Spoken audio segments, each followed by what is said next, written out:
So we're going to do the arc length of any function over any interval. And so here's the formulas.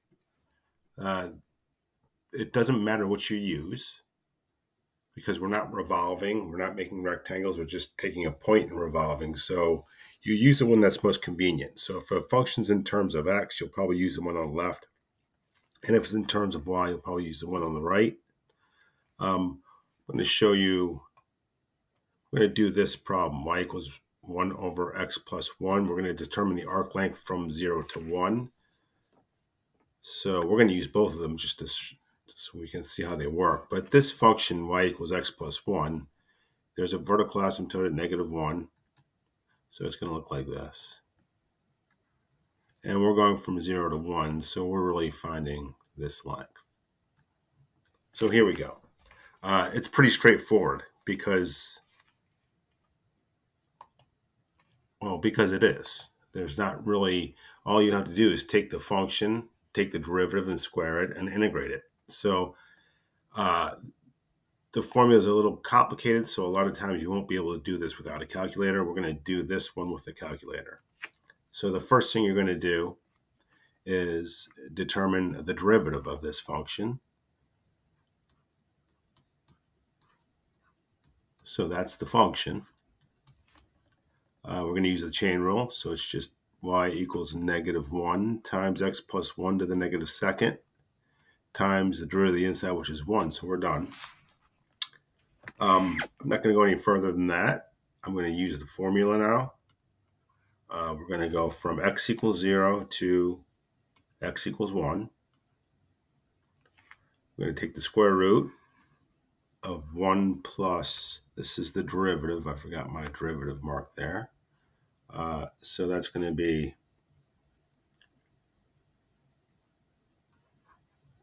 -x plus 1 to the -2nd, and that's going to be squared. So when you square this, it's going to make it positive, and that -2 will become -4.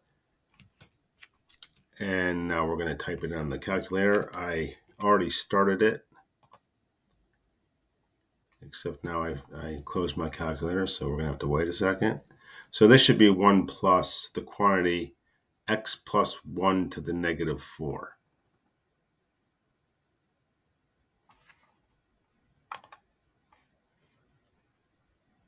I thought I had typed it in, but I guess I didn't. So square root of 1 plus the quantity x plus 1, because the squaring took care of that minus, and then the exponent -2 to the second would make it -4. So this should do it. Get rid of that. So let's graph it. Second calc integral from 0 to 1. And we got that arc length. So now we're going to do it with respect to y. So this is our answer.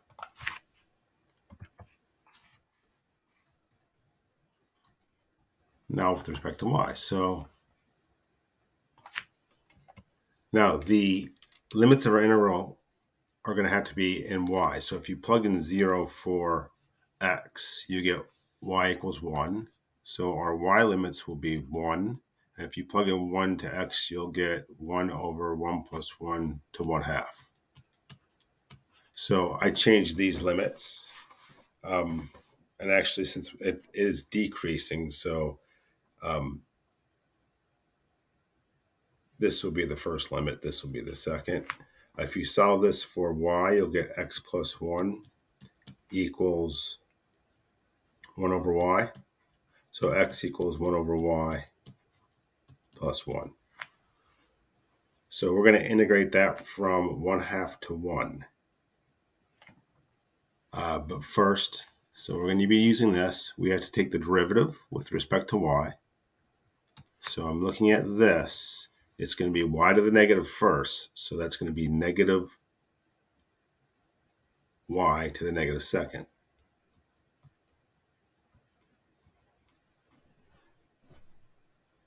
I'm going to square it. Positive y to the negative fourth. And I'm going to integrate it. I'm going to integrate it from 1/2, the first y value, to 1, the second y value.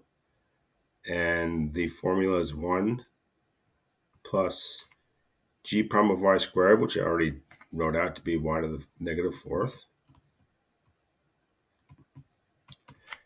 And let's quickly do that. So we have just the square root of 1 plus x to the negative fourth.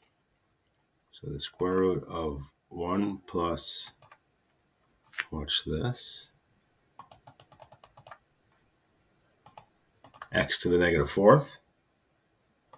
So the graph should change a little bit, but now I'm calculating the integral from 1/2 to 1. And there you go. That is the arc length if you do it with respect to y. And you can see if you compare this to what we got when we did it with respect to x, are the exact same thing. So that's that. Stay tuned for a video now that we're going to do without a calculator. That will be a little bit more challenging, but should be fun.